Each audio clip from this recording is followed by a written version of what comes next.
Hello my dear student, welcome to my YouTube channel learn physics with Deepak sir.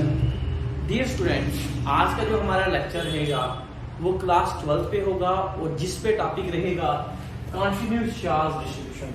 अब देखिए, ये आपके mind में क्वेश्चन भी आ रहा होगा कि सर बुक में तो ये सबसे पहले टॉपिक्स है, तो आप यहाँ पे पढ़ा रहे हो। तो देखो बच्चे, इसे पहले आप पढ़ो या भी पढ़ो, कोई वरी नहीं, इसमें कोई टेंशन लेने की जरूरत नहीं है आपको, क्योंकि इसके बेसिस पे जो सब्जेक्ट नेक्स्ट है आपके पास वो पूरा बेस इस पे करता है। और इसीलिए मैं इसको यहाँ पढ़ा रहा हूँ ताकि आपको क्या होगा, इजीली रिमेम्बरेबल होगा, आपके लिए यादगार रहेगा। ठीक है, तो इसलिए अब हम ज्यादा टाइम ना वेस्ट करते हुए बात करते हैं कंटिन्यूअस चार्ज डिस्ट्रीब्यूशन की। What do you mean by continuous charge distribution? देखो, सबसे पहले हम बात करें तो कंटिन्यूअस चार्ज का मतलब ये होगा कि कोई भी चार्ज पता है हमें जब फ्लो करता है, कंटिन्यूअसली मूव करता है, तो उसकी डिस्ट्रीब्यूशन कैसे होती है, वो डिफरेंट वेज होते हैं। तो हम सबसे पहले बात करेंगे इसके टाइप्स की। ये दो टाइप्स के होते हैं, दो टाइप के होते हैं। एक को कहते हैं डिसकंटिन्यूअस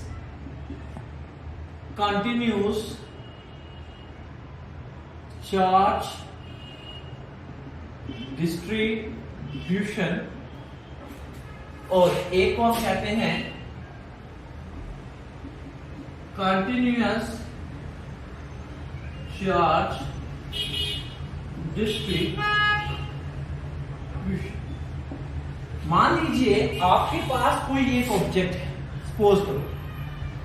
अब क्या होता है, जब इस ऑब्जेक्ट को हम क्या करते हैं, चार्ज अप्लाई करवाते हैं, जो इलेक्ट्रिकली चार्ज देते हैं, तो उस समय क्या होता है इसके अंदर, मान लीजिए कुछ चार्ज जो होते हैं वो डिस्ट्रीब्यूट कुछ ऐसे हो जाते हैं, मतलब रैंडमली कहीं ज्यादा हो जाते हैं, कहीं कम हो जाते हैं।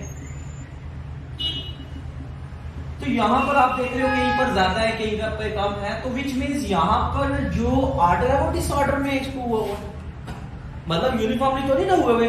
तो जब कभी भी किसी भी ऑब्जेक्ट पे अगर आप चार्ज देते हो और वो चार्ज क्या होंगे, नॉन यूनिफॉर्मली डिस्ट्रीब्यूट होंगे, तो उस समय मेरे पास जो डिस्ट्रीब्यूशन होगी उस डिस्ट्रीब्यूशन को कहेंगे डिसकंटिन्यूअस चार्ज डिस्ट्रीब्यूशन।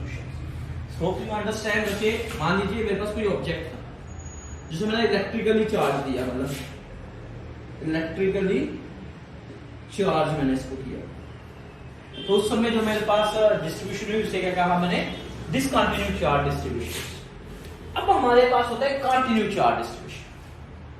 तो याद रखना, एक क्लोज्ड स्पेस जो चार्ज होगा वही क्या बनता है, कंटिन्यूअस चार्ज डिस्ट्रीब्यूशन बनता है। नहीं बात समझ आई?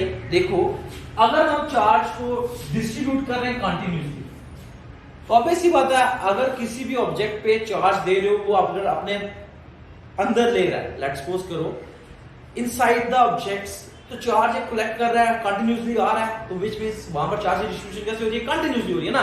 पर जो कंटिन्यूअसली चार्ज डिस्ट्रीब्यूशन होती है, ये फर्दर तीन टाइप्स की होती है, जिसमें हमारे पास आता है लीनियर चार्ज डिस्ट्रीब्यूशन, दूसरा मेरे पास आता है सरफेस चार्ज डिस्ट्रीब्यूशन, और तीसरा मेरे पास आता है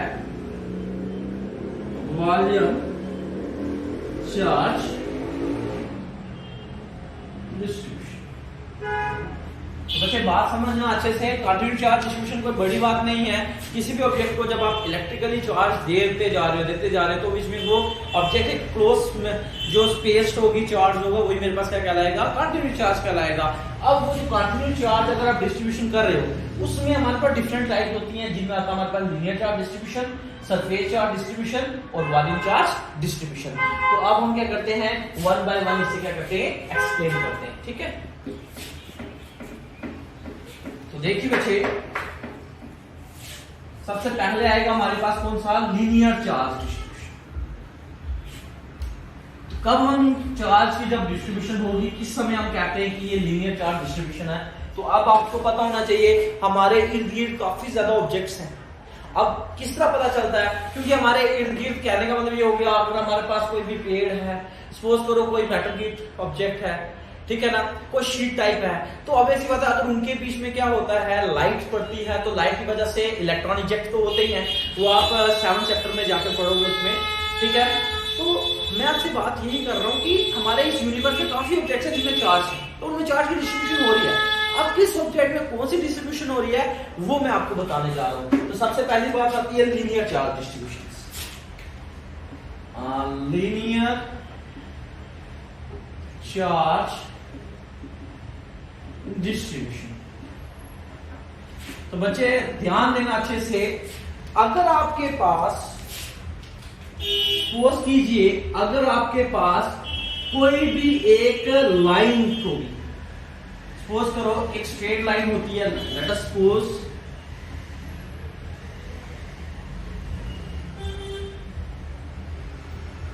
मतलब मान लो ये मेटालिक रॉड है कोई भी मेरे पास, एक आप रॉड देखते होंगे, अगर आप क्या करते हो, इस रॉड को यहां से मतलब इलेक्ट्रिकली चार्ज प्रोवाइड करती हो, तो जब कभी भी चार्ज की डिस्ट्रीब्यूशन देखने को मिलेगी एक लाइन में, कुछ इस टाइप की डिस्ट्रीब्यूशन होगी, तो हम उस समय कह सकते हैं कि जो डिस्ट्रीब्यूशन हुई है उसे क्या बोलेंगे, लीनियर चार्ज डिस्ट्रीब्यूशन। मतलब charge is distributed over a line, मतलब एक लाइन में अगर चार्ज की यूनिफॉर्मली डिस्ट्रीब्यूट हो रही है तो उससे हमें क्या बोलेंगे, लीनियर चार्ज डिस्ट्रीब्यूशन। मान लीजिए इस वायर की जो लेंथ है वो कितनी है मेरे पास, तो इसे अगर हमें समझना हो लीनियर चार्ज डिस्ट्रीब्यूशन को, तो हमारे पास इसके लिए एक टर्म दी गई है जिसे कहते हैं लीनियर चार्ज डेंसिटी, और लीनियर चार्ज डेंसिटी वो रिप्रेजेंट करते हैं लैम्डा से, ठीक है बच्चे। सपोज कीजिए इसका पूरी की पूरा लेंथ कितना है L, और इसमें चार्ज कितना है, टोटल चार्ज है Q। अगर मुझे टोटल चार्ज निकालने के लिए कोई कहेगा तो मैं क्या करूंगा, पहले स्मॉल अमाउंट ऑफ चार्ज को कैलकुलेट करूंगा। तो मेरे पास देखो, मान लीजिए ये मेरे पास एक स्मॉल अमाउंट ऑफ चार्ज, और यहां पर जो चार्ज है वो मान लो DQ है, ठीक है बच्चे। अब क्या कहते हैं, तो यहां पर जो लेंथ होगी वो भी क्या होगी, dl। तो देयरफॉर इसकी डेफिनेशन के मुताबिक हमें ये कहता है कि पर यूनिट लेंथ पे, मतलब चार्ज की डिस्ट्रीब्यूशन होना पर यूनिट लेंथ, ठीक है, तो उसी को हम कहते हैं linear charge density, lambda equal to dq upon dl। तो यहां से मेरे पास dq क्या आ जाएगा, लैम्डा टाइम dl। तो देखो ये था स्मॉल एरिया के लिए, मतलब स्मॉल, ठीक है, स्मॉल लेंथ के लिए। अब मैं क्या करूंगा, होल पूरी लेंथ की निकालना चाहूंगा, तो मैं क्या करूंगा, टोटल चार्ज निकालना पड़ेगा मुझे, टोटल चार्ज। तो टोटल चार्ज मुझे क्या करना पड़ेगा, इंटीग्रल करना पड़ेगा, कहां से कहां, ये पूरी लेंथ के लिए, तो मेरे को integral of L dq equal to integral of L lambda time dl। तो d और इंटीग्रेशन क्या हो जाएंगे, कैंसिल, तो क्यों मेरे पास क्या आ जाएगा, integral of L lambda time dl। तो विच मींस बच्चे टोटल चार्ज को मैंने क्या कर दिया, कैलकुलेट कर दिया। तो सिंपली आप यही कह सकते हो कि जब कभी भी हम किसी भी चार्ज को एक लाइन में कंटिन्यूसली डिस्ट्रीब्यूशन हो रही होगी, तो उस समय जो मेरे पास टर्म कहलाएगी, जो डिस्ट्रीब्यूशन होगी उसे क्या कहेंगे, लीनियर चार्ज डिस्ट्रीब्यूशन, ठीक है। ये बात है हमारे पास, कभी भी कोई भी अगर ऑब्जेक्ट आपके पास एक in the form of wires होगा, in the form of line होगा कोई भी, ठीक है, तो समझ आना आपके पास जो डिस्ट्रीब्यूशन हो रही है वो कौन सी हो रही है, लीनियर चार्ज डिस्ट्रीब्यूशन। तो अब हम बात करेंगे सेकेंडली, ये साथ साथ लिखते रहो बच्चे। अब हमारे पास मान लीजिए दूसरा आता है सरफेस चार्ज डिस्ट्रीब्यूशन। सरफेस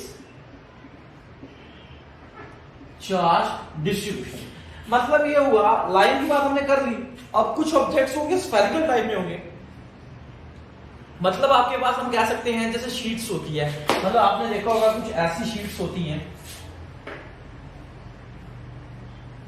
मान लीजिए ऐसी कोई शीट, इसका पूरा जो सरफेस है मान लो हम कह सकते हैं ऐसे। अब जब कभी भी हम ऐसे ऑब्जेक्ट्स को, मतलब हम मेटल शीट है, मान लो ये मेरे पास मेटल की क्या है, शीट है। अब हम क्या करते हैं, किसी भी यूनिवर्स में अगर हमारे पास कोई एक शीट है, मेटल की शीट है, इसमें हम क्या कर रहे हैं, चार्ज अगर इसमें डाल रहे हैं, मतलब इसको क्या कर रहे हैं, इलेक्ट्रिकली चार्ज अप्लाई कर रहे हैं, तो इसमें चार्ज की जो डिस्ट्रीब्यूशन होगी वो कौन सी होगी, सरफेस चार्ज डिस्ट्रीब्यूशन। तो उस समय हम क्या कह सकते हैं इसको, ये कौन सी चार्ज डिस्ट्रीब्यूशन हो रही है, सरफेस चार्ज। मतलब हम ऐसा कह सकते हैं, when the charge is distributed uniformly over the sphere, तो उस समय मेरे पास क्या होगा, जो डिस्ट्रीब्यूशन होगी उसे क्या बोलेंगे, सरफेस चार्ज डिस्ट्रीब्यूशन। तो देखो अगर मैं इसके केस पे टोटल चार्ज को निकालना चाहूं, तो अगर इसके निकालने के लिए जो टर्म दी गई है उसे कहते हैं सरफेस चार्ज डेंसिटी। जैसे लीनियर चार्ज डेंसिटी होती थी, इसे क्या बोलते थे, सरफेस चार्ज डेंसिटी। तो बच्चे ये होता है सिग्मा से रिप्रेजेंट करते हैं इसको, किससे करते हैं, सिग्मा। सर याद रखना SIGMA लिख देना, जिसको नहीं पता चला तो इसको हम किससे रिप्रेजेंट करेंगे, सिग्मा से। तो अब यहां पर भी हम क्या करेंगे, अगर टोटल सरफेस S है तो ये स्मॉल अमाउंट की अगर हम बात करेंगे इतने पोर्शन के लिए, तो ये मेरे पास कितना हो जाएगा, ds। तो यहाँ पर टोटल चार्ज अगर Q है तो यहाँ पर कितने होंगे, dQ। तो देयरफॉर मेरे पास क्या निकल जाएगा, small amount of charge per unit area. ठीक है, इसे निकालने का टेक्निक्स होती है। तो यहां से मेरे पास स्मॉल चार्ज कितना आ जाएगा, dQ equal to sigma time ds। But मुझे क्या करना है, टोटल इस मेटल के बीच में जो चार्ज है उसको कैलकुलेट करना है।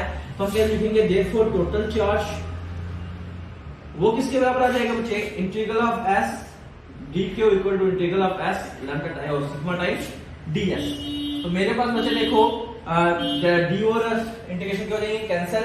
तो चार्ज आ जाएगा Q equal to integral of s lambda sigma dot ds, which is the mathematical representation of surface charge distribution. तो सिंपली अगर आपको कोई भी कहता है, क्या बोलेगा कि हमारे पास सरफेस चार्ज डिस्ट्रीब्यूशन क्या होती है, तो आपने सिंपली कहना, जब कभी भी चार्ज की किसी भी ऑब्जेक्ट, मतलब कोई भी ऑब्जेक्ट हमारे पास स्फेरिकल टाइप होगा, शीट मतलब मेटल शीट की तरह कोई भी अगर ऑब्जेक्ट आपको दिखाई देता है, जब कभी हम उसमें चार्ज को मतलब इलेक्ट्रिकली चार्ज प्रोवाइड करेंगे तो उस समय जो भी डिस्ट्रीब्यूशन होगी उसे क्या बोलेंगे, सरफेस चार्ज डिस्ट्रीब्यूशन। ठीक है, तो आपके पास ये पता चल गया, आपको ये समझ आ गई। लाइन के केस पे हमारे पास जो आएगा डिस्ट्रीब्यूशन से लिए चार्ज डिस्ट्रीब्यूशन कहते हैं, उसको लैम्डा से रिप्रेजेंट करते हैं, उसकी रिप्रेजेंटेशन आ गई सिग्मा टाइम dl। ठीक है, इसी तरीके से आपको ये भी पता चल गया। अब लास्ट हमारे पास देखो ऑब्जेक्ट या तो आपको स्ट्रेट लाइन में मिलेंगे या तो स्फेरिकल टाइप में, मतलब सरफेस टाइप मिलेंगे, जैसे गर्म वगैरह हो गया, और आपको एक स्फेरिकल टाइप में भी मिलेंगे। तो उस समय मतलब आपको अब तीसरी जो डिस्ट्रीब्यूशन आ सकती है वो कौन सी आ सकती है हमारे यूनिवर्स में, स्फेरिकल टाइप, जिसको हम कहते हैं वॉल्यूम चार्ज डिस्ट्रीब्यूशन।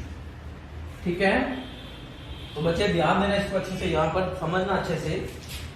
यहां पर मेरे पास आ गया volume charge distribution. Volume charge distribution मतलब आपके पास कोई एक नॉन मेटालिक है ऑब्जेक्ट, नॉन मेटालिक है, मतलब प्लास्टिक टाइप आप कुछ भी ले सकते हो। उसको अगर हम क्या करते हैं, इलेक्ट्रिकली चार्ज देते हैं, तो उसमें जो चार्ज की डिस्ट्रीब्यूशन होगी उस चार्ज डिस्ट्रीब्यूशन को हम क्या कहेंगे, यूनिफॉर्मली नहीं, वॉल्यूम चार्ज डिस्ट्रीब्यूशन। ठीक है, कुछ ऐसा इस टाइप का होगा। और याद रखना ये क्या है, non conducting metal. Non conducting के केस में ऐसा होता है, नॉन कंडक्टिंग मेटल्स। ठीक है, मेटल मैं लिख रहा हूं यहां पर। तो बच्चे देखो बेसिकली रिप्रेजेंटेशन है, कोई बोर्ड के हिसाब से इतना इंपॉर्टेंट टॉपिक नहीं है, बट नीट वगैरह हो गया, जेईई मेंस, उस केस में बहुत इंपॉर्टेंट है इसको। तो देखो जब कभी भी एक नॉन कंडक्टिंग मेटल में अगर आप क्या करो, कुछ भी चार्ज पहले से तो हमें पता होते ही है कुछ ना कुछ अमाउंट्स पे, तो उस समय हमारे पास जो भी डिस्ट्रीब्यूशन प्रोड्यूस होगी उसे क्या बोलेंगे, वॉल्यूम चार्ज डिस्ट्रीब्यूशन। सिंपली हम ऐसा भी कह सकते हैं, charge is distributedly uniformly over the volume. उस समय हम क्या कहेंगे उसे, वॉल्यूम चार्ज डिस्ट्रीब्यूशन। और जैसे हमारे पास इसका मतलब इस पूरे को मैं किससे रिप्रेजेंट कर सकता हूँ, V से वॉल्यूम से। टोटल चार्ज इसमें भी क्या हो जाएगा, Q। अब मुझे क्या करना है, अगर टोटल चार्ज को निकालना है मैथमेटिकली, तो सबसे पहले मुझे क्या करना पड़ेगा, स्मॉल अमाउंट में वॉल्यूम को लेना पड़ेगा, तो वो मेरे पास क्या आ जाएगा, dV। तो देयरफॉर जैसे आप क्या करते थे, वॉल्यूम चार्ज या सरफेस चार्ज को सरफेस चार्ज डेंसिटी से रिप्रेजेंट करते थे, वो सिग्मा आ गया, लैम्डा आ गया। इसी तरीके से हमारे पास वॉल्यूम चार्ज डिस्ट्रीब्यूशन को निकालने के लिए एक टर्म दी गई है जिसे कहते हैं वॉल्यूम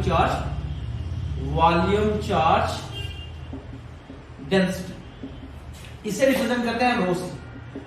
अब इसकी भी डेफिनेशन क्या कहती है, small charge per unit volume. ठीक है, small charge per unit volume. तो यहां से मैं क्या करूंगा, पहले स्मॉल चार्ज निकाल लूंगा। अब क्या करूंगा, मैं टोटल चार्ज निकालूंगा। तो टोटल चार्ज मेरे पास क्या आ जाएगा, dQ V is equal to rho V rho dot dV। D और इंटीग्रेशन क्या हो जाएंगे, कैंसिल। तो Q is equal to integral of rho dot dV। तो बच्चे ये मेरे पास आ गया mathematical formulations of volume charge distribution. तो सिंपल वे में मैं आपको यही कहता हूं, कोई भी अगर एक स्पेस चार्ज है ना, क्लोज स्पेस स्फीयर है, कोई भी चार्ज है, वो हमारे पास क्या करेगा, कंटिन्यूस चार्ज का बिहेव करेगा, क्योंकि हम उसमें कंटिन्यूस चार्ज को इंसर्ट कर सकते हैं। अगर तो उसमें रैंडमली कई बार ज्यादा चार्ज इकट्ठे हो रहे हैं, कम हो रहे हैं, तो विच मींस वो आ गया डिसऑर्डर, मतलब डिसऑर्डर में डिसकंटिन्यूस चार्ज डिस्ट्रीब्यूशन। अगर हमारे पास उसमें क्या होगा, कंटिन्यूस चार्ज डिस्ट्रीब्यूशन होगा, तो उस समय हमारे पास फर्दर 3 कैटेगरीज में आ गया, एक में लीनियर चार्ज आ गया, एक में सरफेस चार्ज आ गया, एक में वॉल्यूम चार्ज। तो अब मैंने आपको बता दिया लीनियर चार्ज हमारे यूनिवर्स में कौन से हो सकते हैं, जो स्ट्रेट लाइन में होंगे। दूसरा मैंने आपको बोल दिया कौन से, वॉल्यूम चार्ज जो मेटालिक हो। और तीसरा मैंने क्या बता दिया, नॉन कंडक्टिंग मैटर के केस में वॉल्यूम चार्ज डिस्ट्रीब्यूशन होल्ड करता है। तो डियर स्टूडेंट, यहां तक जो भी आपको मैंने पढ़ाया, सारी वीडियोस आप इसे देख लीजिए। कहीं पर भी अगर प्रॉब्लम आती है तो मेरे को कमेंट कर दीजिए, ठीक है। तो मुझे ऐसा लगता होगा कि आपको हर एक वीडियोस अच्छे से समझ आ रही होगी। थोड़ा सा शोर वगैरह तो आपको मिलेगा ही मिलेगा। एंड थैंक यू, प्लीज इसे लाइक भी करना, सब्सक्राइब भी करना। Have a nice day.